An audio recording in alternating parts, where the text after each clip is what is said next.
Most people entering retirement think that healthcare is going to be one of the biggest expenses, but they're dead wrong. So what is it? It's taxes, of course. That's why you're here, to learn legal tax strategies on ways to reduce your overall taxes that you're going to pay throughout your retirement, which in turn allows you to keep more and then probably spend more or pass more on to your heirs.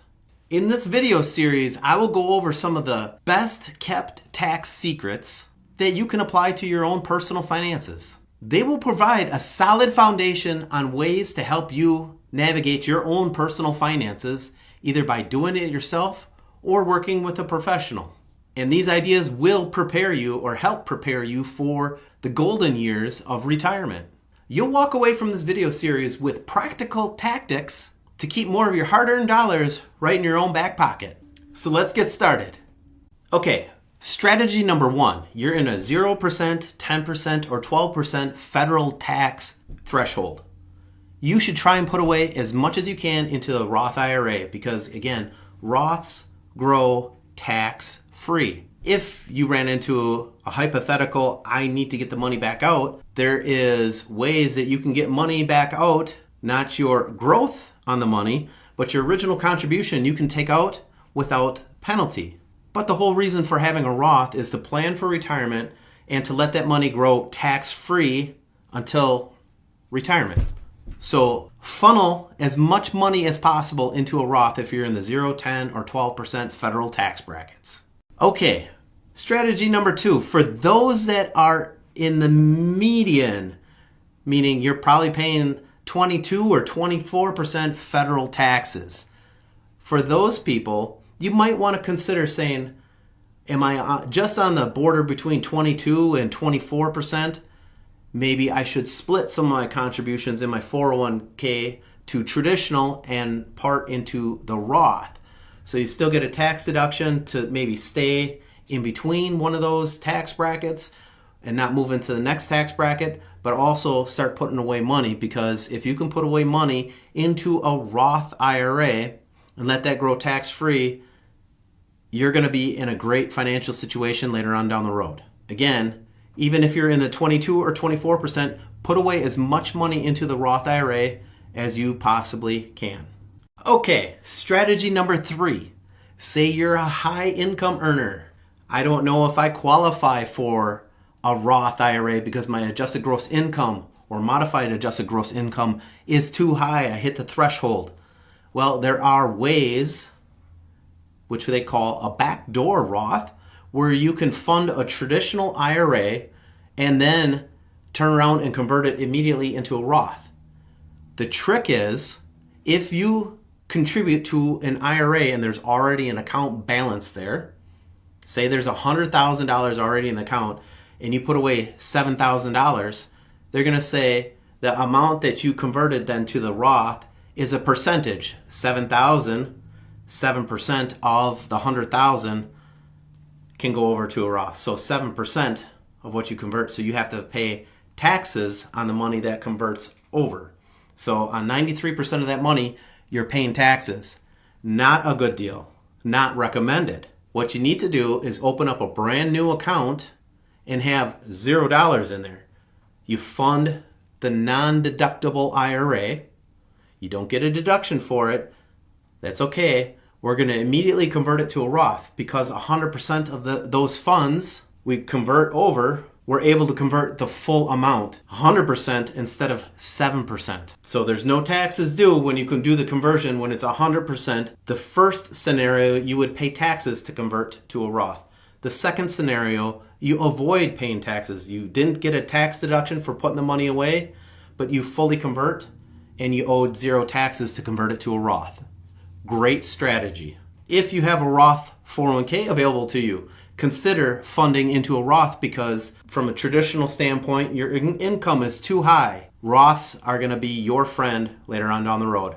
To have tax-free money to be able to tap into, especially during retirement, a tremendous opportunity for you. Fund a Roth if you have it available to you. So the age-old question, should I be contributing to a Roth IRA or Roth 401k, and or how much should I be putting into it? And it's always a tax question because it's different for everybody. Well, this video is going to help break this down into understanding your situation and should you or shouldn't you be doing it. So while you're working, right before retirement typically is when people, they've worked their way up through their industries or have changed positions, and they're usually at some of the top level pay that they're ever going to receive while working. And so traditionally speaking, saying defer as much as you can to defer in a high tax bracket, and then when you're retired, you take it out in a low tax bracket. And the Roth is the exact opposite. You don't get a tax deduction for putting the money away. So if you're at your peak earnings and you put money away, you pay taxes at potentially a very high tax rate. And when you get to retirement, and if your income is from all Roth, you might be in a very low tax bracket. And so it's the exact opposite thought process going on there. And really what you need to do and understand whether or not a Roth is right for you or not is to do a financial plan. You need a plan to find out, okay, I'm living on $6,000 of income a month, or $10,000 or $15,000, whatever that number is. When you get to retirement, depending on your age, you'd say, well, some of this might consist of Social Security. How is that taxed? Then, is there a pension that you will receive? How much is that pension plus your Social Security, and how far away? How much are we going to have to draw on the portfolio? Are we going to have to take a lot because we plan on taking a lot of vacations and other things? And that's another thing is most people, they imagine getting to retirement, but they don't know what their monthly allocation is going to be or their annual expenditures to say, am I going to have to draw heavy, especially early in retirement, and take some trips and do some things that you've been putting off, remodeling the house, what have you? What are we going to do with that money? When are we going to spend that money? And are we going to have to pay taxes on that money? And so for some folks, it makes absolute sense to say the longer you're in your working career and the higher your income is to not put money into a Roth. That's traditional thinking. But a lot of times folks say, I would like to retire early. But in order for me to get health insurance, it's subject to what am I going to earn? And do I qualify for a subsidy? If you had money in a Roth, that does not count towards your income. And so we use Roth as different tools that allow us to maneuver and retire earlier and give us an opportunity or places to pull from that don't drastically change our financial status early in retirement. So chances are, if you're a good saver, probably be doing a Roth. It's not from the traditional thinking saying, high income, I should defer while I'm in the highest income and then take it out at a low income rate. We should be thinking about other things that might affect retirement. So it all starts with doing a financial plan and understanding your income flows and whether or not it justifies leaving everything the way it is, making a few changes, should you have a Roth. The second part of that thinking is for those that are married, a lot of times our tax status is based on married filing joint. Now there is a rare instance where they're each filing separately for whatever the reason, but most people do married filing joint. We love our spouses and we would do anything for them. Well, the IRS allows us to pass retirement funds from one spouse to another without causing a tax consequence of doing so. But they're smart because they know you, unless if you remarry, you are going to file as a single filer instead of married filing joint. Now they have you right where they want you. The IRS now will say you have the same required minimum distribution and they paint you into a corner so you have to take out the same amount of money, but instead of married filing joint and spreading the taxes over two people, you're spreading it over just one person and your taxes go up. So the second part of that is it's inevitable, death and taxes. How do we plan for those scenarios to make sure that we utilize and pay as little taxes over our lifetime? And the Roth IRA plays a critical part in that decision. So the simple answer is, for those that are in a low tax bracket, by all means, try and put away as much as you possibly can into a Roth, because tax brackets might go up in the future. We have to pay back our nation's debt, or at least be able to pay the interest on our nation's debt. Well, they could raise taxes, and that is an opportunity for us to exploit if we pay attention. So people in low tax brackets, absolutely put away money into a Roth. For those that are in their peak earning years, chances are, for unconventional reasons, you want to put money into a Roth. And it's probably more than what you had originally thought you should put away. For those that have always done Roth IRAs since they've been made available, depending on your account balance and how you have been investing, chances are you still probably want to consider utilizing Roths or converting more money into Roths once you get to retirement. For some of you out there, strategy number 5 applies to you. You now have to start taking required minimum distributions. Well, guess what? I have a lot of clients that say, you know what? I'm comfortable living the lifestyle that I'm living right now. I don't need the money coming from my traditional IRA or traditional 401ks that the government is now forcing me to take money out. What do? Now I'm going to owe more in taxes. Strategy, charitable gifts. Oftentimes I find that my clientele might go to church. Well, they give money every Sunday or Saturday, whenever they go, and they write it from their personal checking or savings.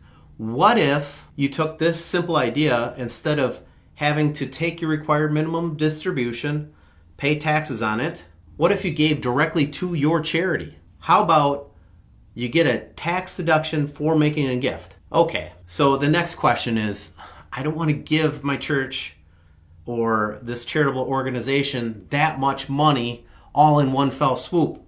Well, there's a step you can do in between there. That step is doing a donor-advised fund. What's a donor-advised fund? Well, it's just a place where you can park your money. You qualify for satisfying the required minimum distribution. You took the money out, but you parked it a donor-advised fund, and then you direct this donor-advised fund to make your weekly contributions to your church or whatever charitable organization you believe in. But it allows you to qualify for the deduction in one fell swoop, and then you can slowly gift that money away to the causes you believe in. This becomes a win-win scenario. Okay, strategy number 6. Consider doing Roth conversions. The tricky part is, who should be doing Roth conversions? And how much should I actually convert? Should I do a small amount this year and a small amount next year and continue that for a long period of time? Or should I do a very large amount and do all of it all at once? Well, these are great questions, but they're all personalized, and every person should probably be doing something different. So, not to make that too complicated, but here's some key things that you might want to take into consideration. Between pensions and Social Security, maybe you have all the money that you need rolling in each and every month to pay your bills. So now, when you're forced to start taking money from your IRAs or 401ks as part of required minimum distributions, a lot of times that's when people start saying, well, now I have to take all this money, pay taxes on it. I don't need the money, so I turn around and I put it back into either another investment or put it into savings, and I start paying taxes on it again and again and again. Well, first of all, you probably should do a financial plan. Find out, how much am I going to spend in retirement? How much income am I going to have going in? And determine, saying based on if I'm conservative or aggressive or somewhere in between, how do I expect my portfolio to perform? Let's just pick a random number. Say we hypothetically think that my portfolio will grow by 5% and I retire at 55, and by the time that I take that money out, it grows to a large number, and I'm going to be paying taxes at a higher rate as a direct result of me not taking distributions from that account along the way. So some people don't have that problem. Well, a plan would tell you that.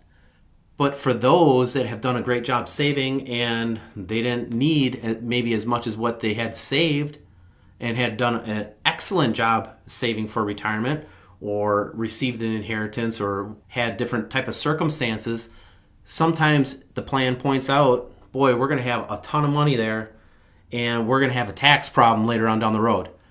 A way to help cut some of that off is, should I do a Roth conversion? And by understanding where you're going to be later on down the road, you can back into a strategy that works for you.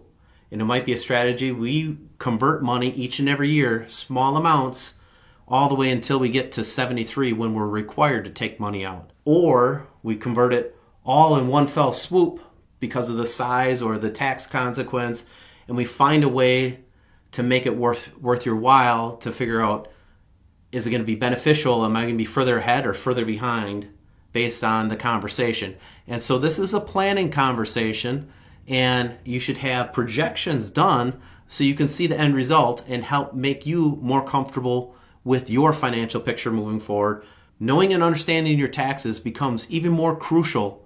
Strategy number 7, knowing when to contribute to the traditional IRAs, traditional 401ks. This can sometimes be tricky because my previous 6 videos, I talked about Roths. You should probably utilize it way more than what you ever thought possible. Okay, flip side, when should I use a traditional? Well, probably less than you think, but for those that are trying to micromanage their taxes each and every year, sometimes a traditional IRA is a key piece of your investment tools. Say you work at a place where you receive bonuses in addition to your salary or wages. Sometimes we use the bonuses to pay for large ticket items, or sometimes we say, let's try and reduce our taxes because this year was way better than the previous 10 years. And so we look at what are the circumstances leading up to it, what are the circumstances moving past that. So technically, you need a financial plan to help you answer that question. I know I sound like I'm on repeat, but a financial plan helps clarify, should you be using traditional or should you be using Roth, and then can compare if you had made money, put money into a Roth, will you be further ahead or behind? And by making a one-off year where you take some bonuses or high earnings and reduce your overall tax picture, sometimes it's to your advantage to use traditional versus Roth. Strategy number 8, you need to know and understand how expensive your investments are, whether they're traditional IRAs and 401ks or non-qualified money. One thing to look for is low-cost alternatives. Either go direct to a source, buy individual stocks or individual bonds to keep the cost down low, or buy exchange traded funds or no load, no cost mutual funds. For non-qualified accounts specifically, the more time you buy and sell in active management, the potential for capital gains become short-term rather than long-term. You want to have long-term capital gains in non-qualified accounts. So what you want to have is passive investments, things that you hold for a longer period of time so you hit that 1 year mark. By doing passive investments for non-qualified accounts, you have a better chance of achieving long-term capital gains or long-term losses. This effectively can reduce the tax drag that you might receive from an overly active portfolio. Index funds tend to release their dividends or gains once a quarter or annually. This gives you a little bit more control over timing of if you need to buy or sell or reinvest gains to potentially find a year that might be better suited for you from a tax perspective. Strategy number 9. This is also for non-qualified accounts. Choose tax managed funds. These types of funds typically manage on purpose to try and minimize the short-term gains, kind of as the passive investments, but yet cull the portfolio when necessary to move from one category to another. But they're trying to take advantage of tax opportune times. So not only if they say they have something that they need to sell for a loss, they might offset that with a gain and making it even more tax efficient. The biggest drawback for this type of fund is because there's someone that is actively managing it, Sometimes this can be associated with a slightly higher cost, but is the trade-off worthwhile? Are the tax savings alone enough to offset the gain by the momentum and movement of the actual funds? Strategy number 10, this is also for non-qualified accounts. Tax-free investments. Did you know that they exist? Municipal bonds are federally tax exempt, and if you buy a state-specific bond, you could be federally tax exempt in addition to being state tax exempt. So if you are in a very high tax bracket and you find something that is federally tax exempt, maybe they pay you a slightly smaller rate of return, but because of the tax offset, maybe you're actually further ahead. This is something to monitor and closely watch with your accountant to make sure that municipal bonds are, in fact, helping you or they're not worth the time. What is a municipal bond? A municipal bond is essentially a loan to a public entity like cities, states, even schools or hospitals. By funding projects such as new roads, sewer systems, or essentially infrastructure for your community, you're not just earning returns, you're also helping out your community. Strategy number 11. This is also useful for non-qualified investments. Real estate or real estate investment trusts, REITs for short. REITs allow you to buy a small percentage of the entire amount. So if you dreamed about purchasing real estate, but you didn't have $1 million or multi-million dollars to put down for a huge apartment complex, it allows you to participate as a fractional owner, assuming you meet the criteria in order to get into the fund itself. Where this offers a tax benefit is there is what's called the potential of a pass-through. So as these companies operate and there's underlying expenses, they can pass through some of those to help offset potential gains.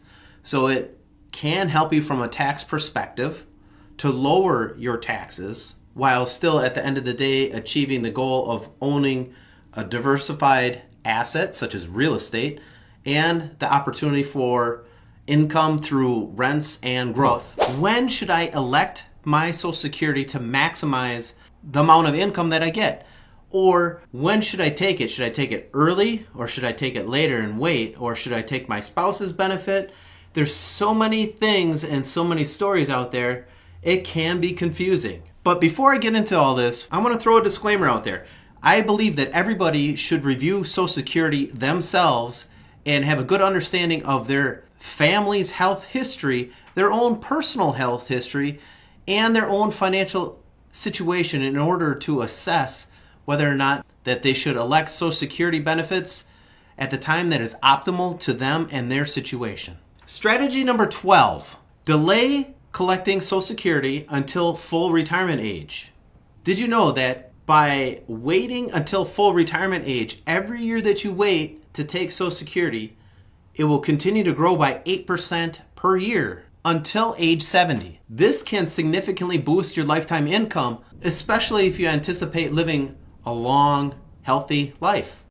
Strategy number 13, electing Social Security at age 62, avoid at all costs if possible. Now, while it's tempting to elect Social Security at age 62 and start receiving that income early, it actually reduces your benefit every year early that you elect it.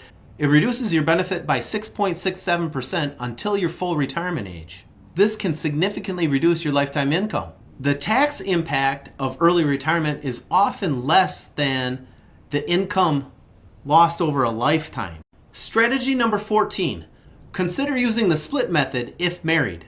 In this type of strategy, usually the high income earner or the breadwinner is the one that delays electing their Social Security benefits until they reach full retirement age or even age 70. And again, this allows their benefits to continue to grow at that 8% rate each and every year. So the low income earner then elects Social Security benefits at age 62 to start their benefits immediately.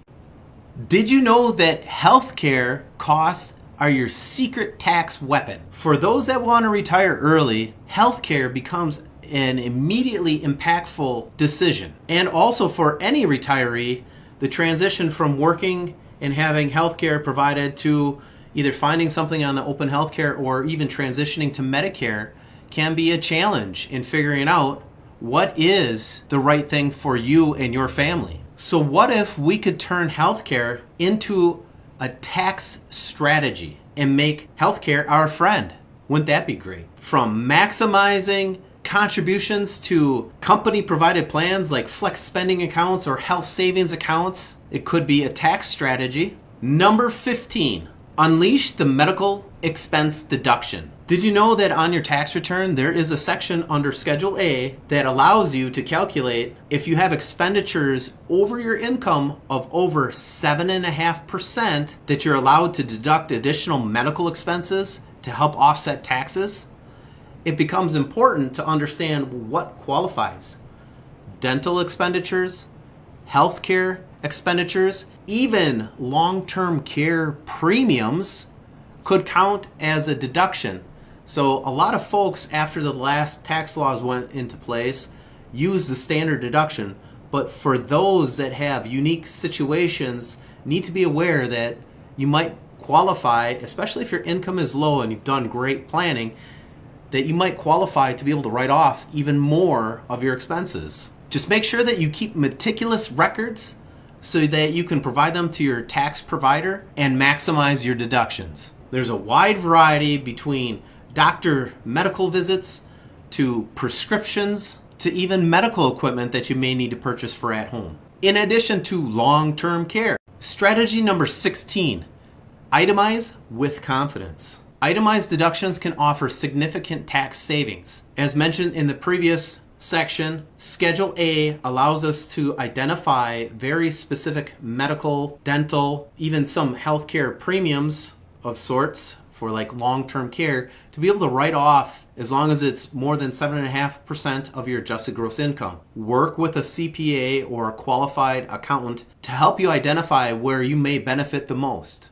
Strategy number 17, maximize and fund to the max health savings accounts. Any other type of retirement flex spending type of an account for healthcare, you just need to be aware of the potential pitfalls of like use it or lose it type options.